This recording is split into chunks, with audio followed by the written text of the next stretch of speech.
So here it goes. This is a loopholed 1:4 zoom VX2. It's a older model, but they continued to make this up until recently. It's a 20mm objective lens, so it doesn't have a bell at the end, and that helps with, you can put scope rings anywhere through this section instead of being limited by that. But regardless, so I bought a few different mounts to try. First of all, not loaded. First of all, I went and bought Browning scope rings, thinking that's it. It's a Browning rifle. What better than Browning scope rings? So I got the standard 1-inch rings for Rimfire, made for Rimfire. Standard Rimfire is what it says as the size.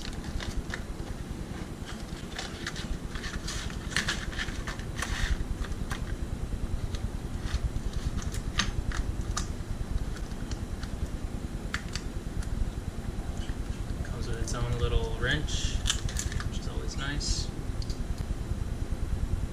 So, well, first of all, before even loosening that up,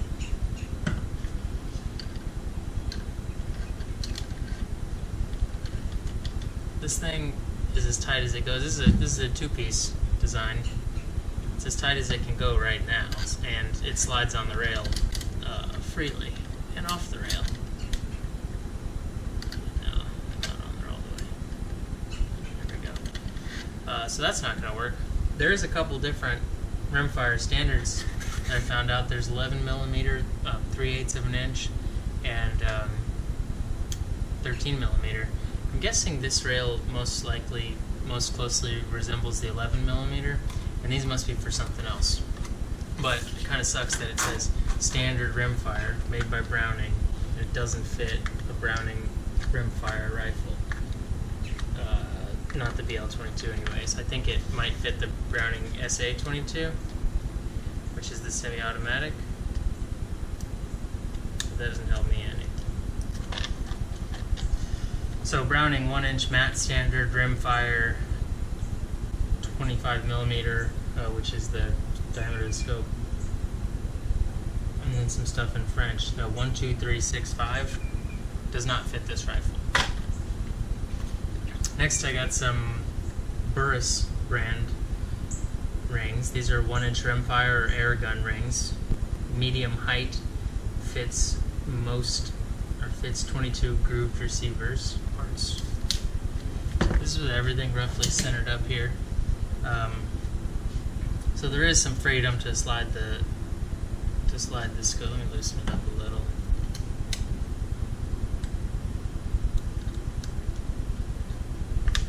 So this scope can really be about as far back as that. And it can be about as far forward as that. One consideration is the ability to use the hammer here. So you're definitely going to want to pick the gun up and put your thumb on the hammer, test that out, see what that feels like.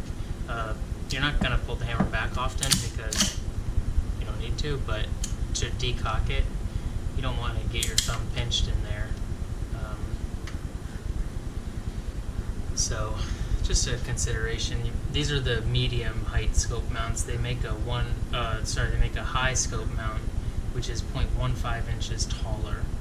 So not a lot, but kind of maybe it is a lot. Maybe it is a lot when it comes to clearance for your thumb. The next option is to take these rings and just slide the back ring up so that your scope fits in here, and you mount both rings there. I would guess that scope manufacturers don't recommend this. Has the scope sort of cantilevered out the front there, and if you bang it on something, I'm sure it's more likely to damage the scope, and then they have to warranty it and all that. But if you don't bang your scope on anything, there's probably not much wrong with this setup. It's a little bit less of a a positive definition of the exact position of the scope. A wider footprint here gives you more stiffness, more certainty in where the scope is, but it's a 22. You're not going to be, I'm not going to be shooting it over 100 yards very often. This isn't set up for long-range competition shooting or anything. So this is just something that I wanted to explore. I argue that this setup has a little bit less free play than having the rings on either side of the adjustment screws here. You're kind of limited with how far forward. I want these to be as far apart as possible, being that they're already too close together by any measure. I want them to at least be as far apart as possible. I need to leave a little bit of room here for the variable zoom, variable power, and then I would leave a little bit of room there. Well, you could butt it up, or you could leave a little room, but basically any kind of dirt and stuff that gets in there, I'd want to be able to kind of clean it out, I guess. I don't know. So the problem this introduces is the hammer gets even closer to this eyepiece housing here from slide. Before, the hammer kind of fit into this low spot, but now there's really no room for a thumb there. So that brings us to hammer extension. I got the GrovTec hammer extension. It's the GT-HM71 for the Browning BL-22. I believe Uncle Mike's also makes a hammer extension, but I couldn't find one available for the BL-22. I found the part number, but it wasn't for sale anyway, so I'm not sure if it's currently in production or what the story is with that. But this GrovTec one, it's a steel, blued steel extension. It comes with an Allen key, and it comes with 2 set screws. One's already in there, so that's nice to give you an extra screw. I don't know how the hell you'd lose the screw and not lose the extension, but that's not the point. So to put this on, first you decide if you want it to be on the right or the left. Anyways, to set this up, the first thing I did was I slid it all the way on there. And then I found the problem when it's all the way on is that the bolt would hit it. And just barely, with the lever all the way down, it just barely hits the bolt. And I don't care for that. So what I did was pull the lever all the way down, just kind of find where this is nice, not touching the bolt mechanism, not touching the furniture here, but just kind of like, I guess as far forward as it can be without touching the bolt is how I would gauge it.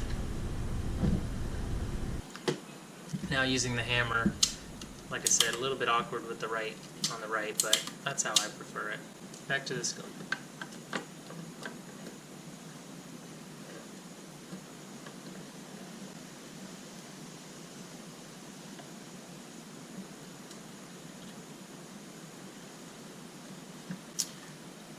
This is a scope.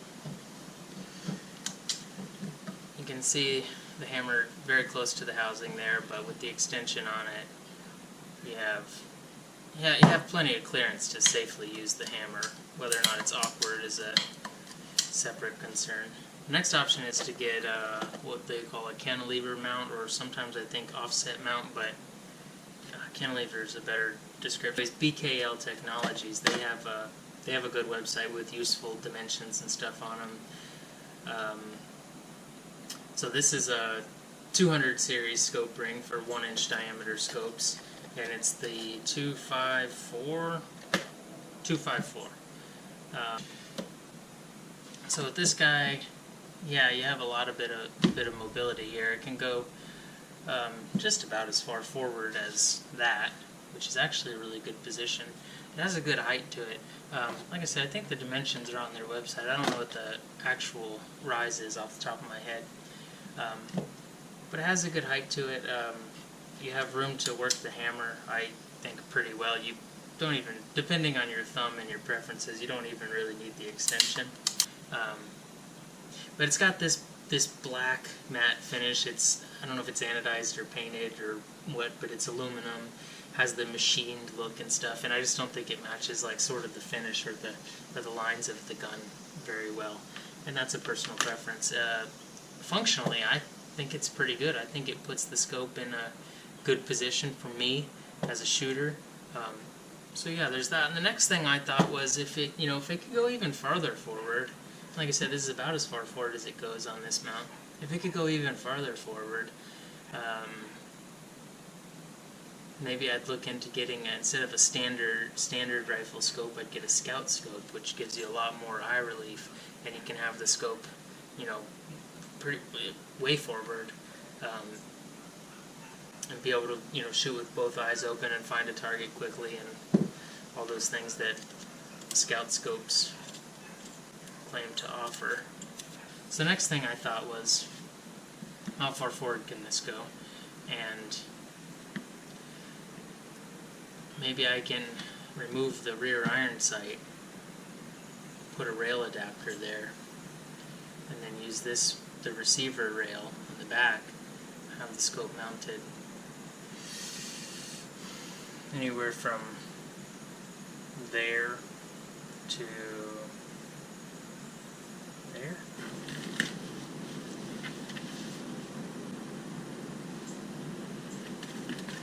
So to punch this out, replace it with a rail adapter, the only thing I could find was by Skinner sights.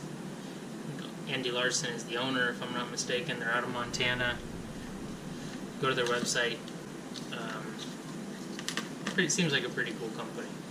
So they have this. This is a Weaver style rail, which predates or precedes the Picatinny rails, but it's similar, and there's a lot of cross compatibility and stuff. But buying a scope mount for a Weaver rail, they're like a dime a dozen, very available and stuff. Way easier to find the Rimfire stuff. So I bought this. It comes with a lot of set screws. It's got one set screw in the middle of the dovetail, and then these two on the sides are for leveling it, front to back. They have a little brass tab, little brass nub on the end to not hurt the gun as much. Yeah.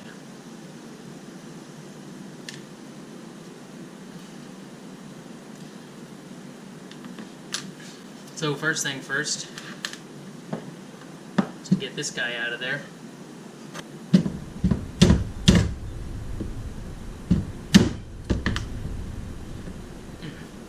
Just a little. So that's out. Rear sight, factory rear sight. So this Skinner adapter, it comes to you oversized. You can see where I've already filed it down. You're going to need a triangular file. It's a 60-degree angle.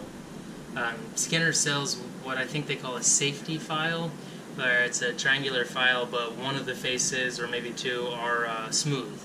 That allows you to get the file into the joint and go at it and only cut it on the one face, on the dovetail side, and not on the flat. I didn't buy that. I didn't have the foresight for it. I wish I had. Anyways, this guy goes in. I filed it quite a bit. It goes in and it's a little bit loose. I probably messed it up. I did mess it up. I think this could be done better, but this is supposed to be, done at home or whatever. I'm sure any gunsmith could do a way better job than I did, but that wasn't really, not that I'm against gunsmiths, but I just, like to tinker with stuff myself. So this middle set screw will tighten it down, and you might be able to see on the camera better than I can see, but it's probably not centered. Try to center it as good as I can.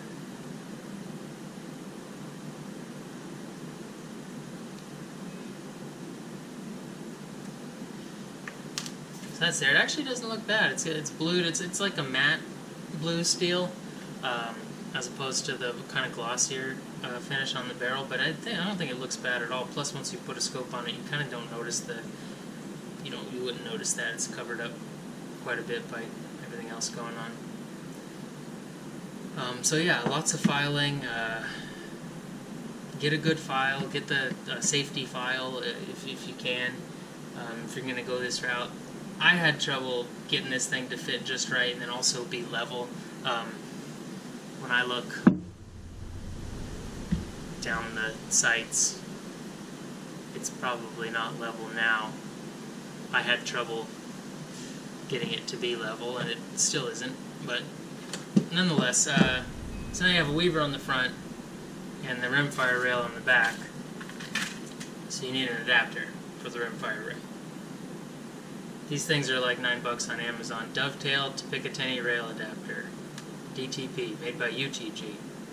Lots of acronyms. So to go on these, I impressed by these Burris mounts. I went ahead and bought Burris's signature series. They call them Z-rings, which are what interfaces with the Weaver style rail. And these ones are high. I don't remember what the options were for heights, but these are the high variety. The signature rings come with these plastic inserts. Let's get into this. That kind of help. I think it's meant to be non-marring on the scope for one, and it also allows, because the outer surface is spherical and the inner surface of the rings is spherical or close to spherical, it allows for some sloppiness in mounting, which I expected here since I'm trying to line this feature on the barrel up with this hand-filed thing with something on the receiver with an adapter, and the adapter is made by a different company as this, and the customization and the hodgepodge and all that. I expected a little bit of error, so I got the signature rings. They don't cost much more, like on Amazon or anyway. They don't cost much more than the style that don't have the floating plastic bits. But yeah, spherical, and then that goes in there, and that's what the scope interfaces with. And then the ones it comes with are 0 offset, but you can get them eccentric, so that they come in 0.005, 0.010, and 0.020 offset, and you can use that. I think the intent is for you to be able to use that to zero your scope in without eating into the adjustments on the scope itself. So you take that guy out, and then, like I said, this adapter pops in here. Well, not really, it slides in. So this looks a little goofy. I could slide this forward a little bit, slide the whole scope forward a little bit so that this isn't biting so close to the front, but you get the picture. The hammer is pretty well out of the way with these. These are high rings plus the height of the Weaver adapter bit. It gets it. The hammer's pretty well out of the way. My thumb would still get stuck in there without the extension. But this is as far forward as I could get the scope, basically. And I like the position of it, I really do. The problem is,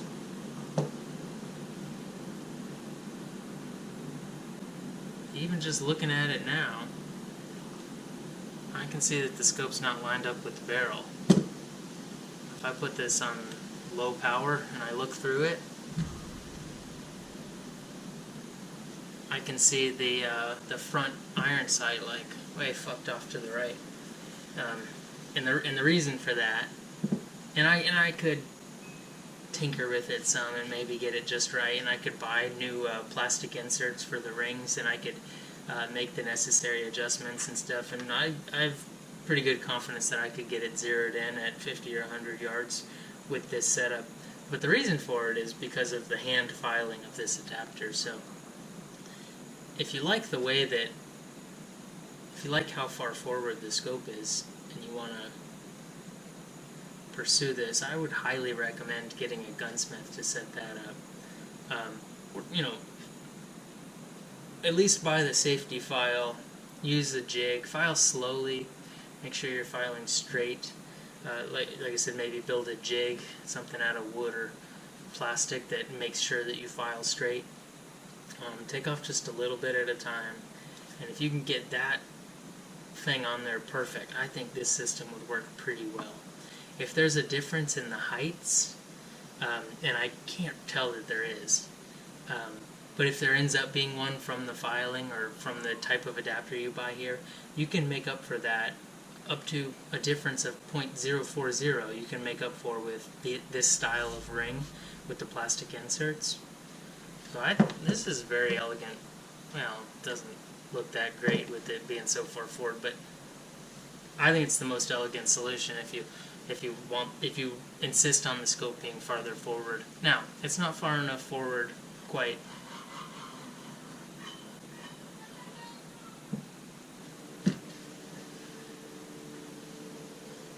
Now, it's not quite far enough forward to use a scout scope, but for leaning into a regular scope, you got to do it on full power to get the worst case eye relief.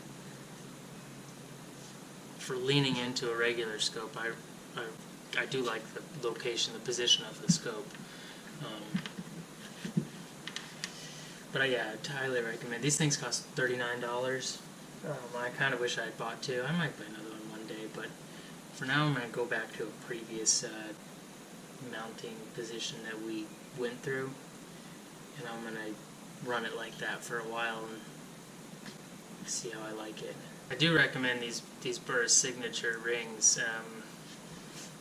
I don't know why you'd be watching this if you had a Weaver Picatinny rail on your gun, but if you're watching this and you have a Weaver Picatinny rail on your gun and you've never used these rings, I think you should check them out. They're not too expensive, and they have a nice glossy blue finish, and they seem well made, and the adjustability thing, the plastic inserts, not to mention the fact that it won't mar up the scope. That's I guess one of the selling points.